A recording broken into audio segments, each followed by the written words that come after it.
Di dalam Paskah itu kita akan menggunakan 1 Korintus 15 ayat 1 sampai 6 untuk menjelaskannya. Pertama-tama kita harusnya sadar bahwa kita ini adalah orang yang berdosa. Siapa yang orang berdosa? Angkat tangan. Kecuali batu yang tidak angkat tangan, karena mereka bukan manusia. Tapi kita dengan kesadaran hati kita sendiri, kita adalah orang-orang yang berdosa. Dan kita tidak bisa menyelesaikan masalah dosa ini, apapun caranya.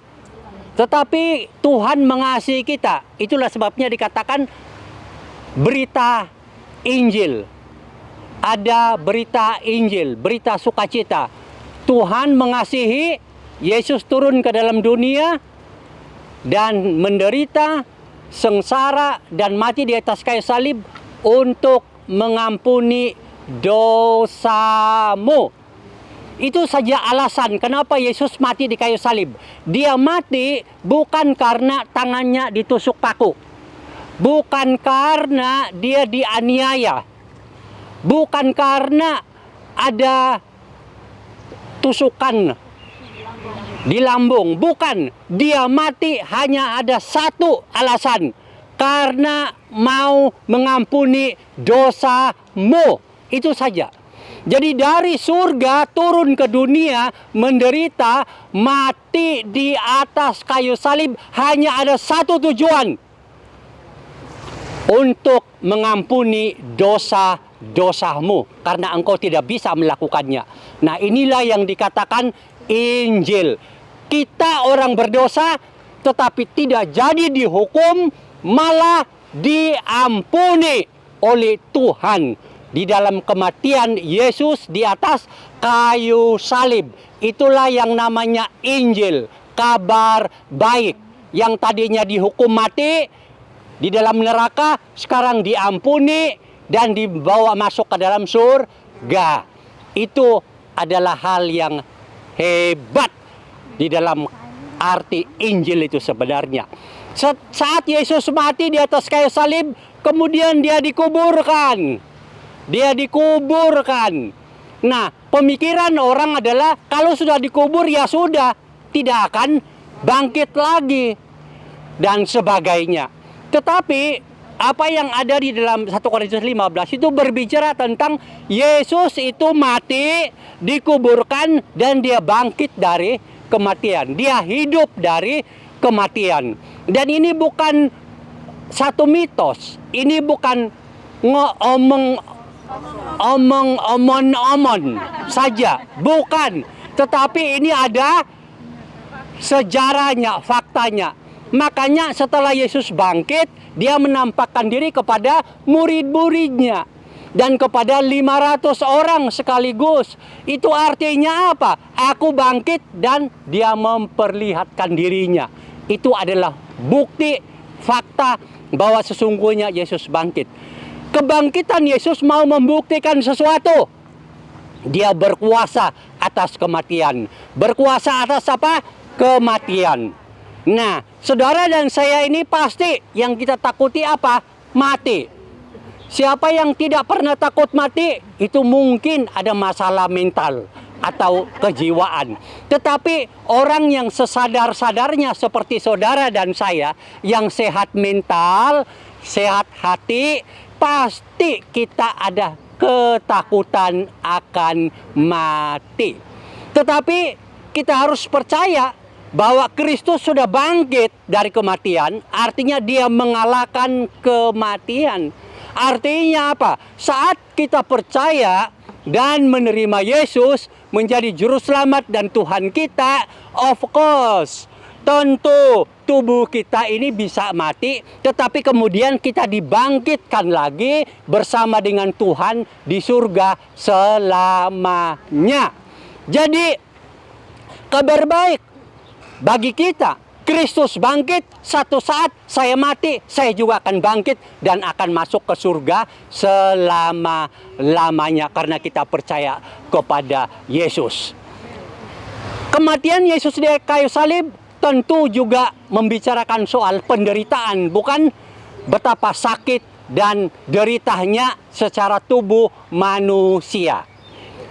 Itu berarti di dalam kita memberikan gambaran bahwa Yesus juga pernah menderita, pernah sengsara.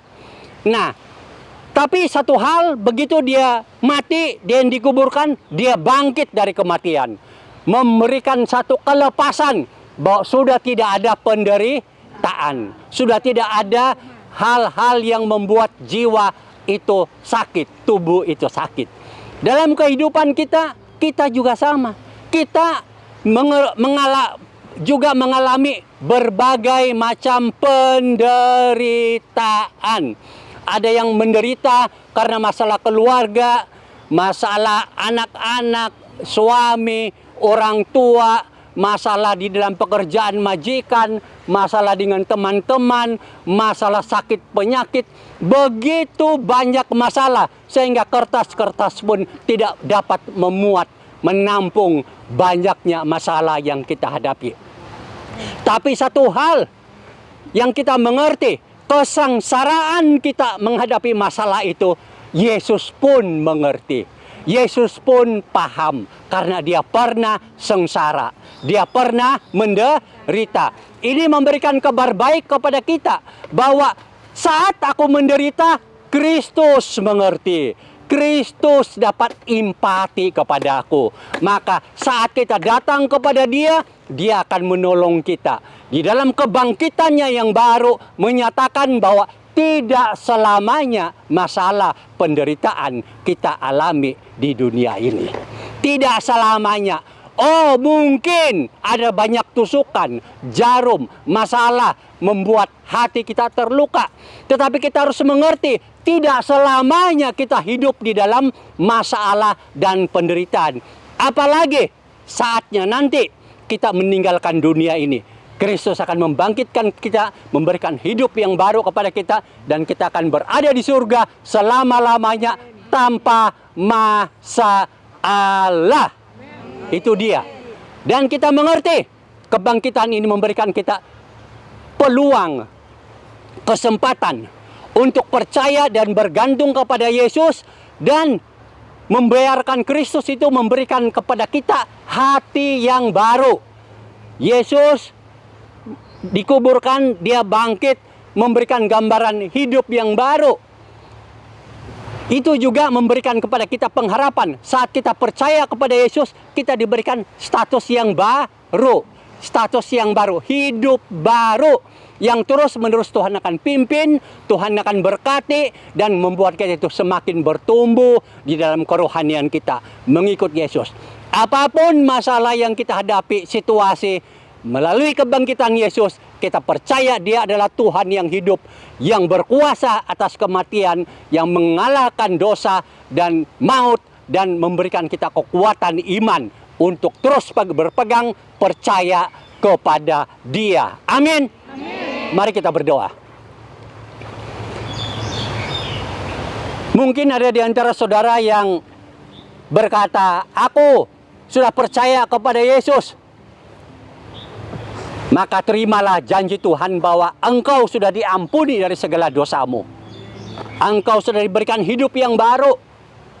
Dan tidak selamanya engkau akan menderita. Tuhan akan menolong dan membangkitkan engkau. Dan membawamu ke dalam kehidupan kekal di surga selamanya. Mungkin juga hari ini ada yang berkata, aku mau mengenal Yesus lebih dalam. Aku mau percaya kepada Yesus. Kalau memang itu keinginan hatimu, engkau mau diampuni dari segala dosa dan salahmu, engkau mau diberikan hidup yang baru, engkau mau supaya saat engkau meninggalkan dunia ini, Tuhan akan membawa engkau ke surga. Kalau itu keinginan hatimu, ikutilah doa yang saya akan katakan ini. Kalimat demi kalimat di dalam hatimu. Tidak ada orang yang tahu, keluargamu tidak tahu, yang tahu adalah Tuhan, bahwa engkau membuka hatimu untuk percaya kepada Yesus. Ikuti doa ini di dalam hatimu. Doa untuk mau percaya kepada Yesus supaya dosamu diampuni dan diberikan hidup yang baru dan hidup kekal di surga. Doanya sebagai berikut. Tuhan Yesus, Saya membuka pintu hati saya dan menerima Engkau menjadi juru selamat dan Tuhanku. Terima kasih karena Engkau mati di atas kayu salib untuk mengampuni semua dosaku. Kuasailah hatiku dan jadikanlah aku seperti orang yang Engkau kehendaki. Saat engkau berdoa dengan doa itu, Yesus ada di hatimu. Semua dosamu Tuhan sudah ampuni. Engkau diberikan hidup yang baru. Dan namamu terdaftar di dalam kerajaan surga. Saat engkau mengembuskan napas terakhir, Tuhan akan menjemput engkau dan membawa engkau ke surga. Ya Tuhan, terima kasih untuk firman-Mu. Berkatilah kami, supaya sungguh hidup kami dapat bertumbuh, bersukacita di dalam Tuhan. Dalam nama Yesus kami sudah berdoa. Amin.